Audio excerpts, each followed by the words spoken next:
বোকা ছেলে জানে না ব্রাজিলকে, কোনোদিন স্বপ্নেও ভাবে না ব্রাজিলকে।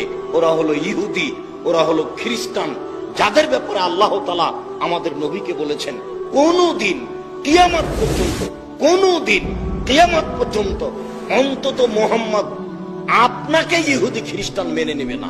আপনি ইহুদি হয়ে যান তাহলে মানবে, আপনি খ্রিস্টান হয়ে যান তাহলে মানবে, এ কথা আল্লাহ তাআলা বলেন। আর সে দেশের পতাকা তোমার বাড়ির উপরে ঝুলে, তুমি আবার শিক্ষিত ছেলে, তোমাকে শিক্ষিত বলাটাই বোকামি। তোমাকে যে শিক্ষিত বলছে সেও অশিক্ষিত মানুষ।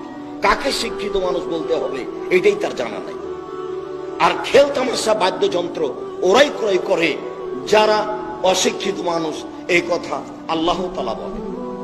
যারা জুয়া খেলায় অংশগ্রহণ করে, জুয়া খেলা, প্রত্যেক যে খেলার টাকার হার জিত রয়েছে সেটাই হলো জুয়া। পৃথিবীর কোন নির্ধারিত খেলার নাম জুয়া খেলা নয়। প্রত্যেক যে খেলাতে টাকার হার জিত রয়েছে সেটাই হলো জুয়া।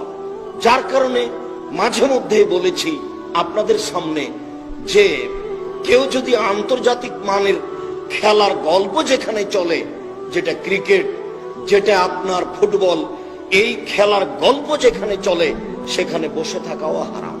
يا أيها الذين آمنوا لا تتخذوا اليهود والنصارى أولياء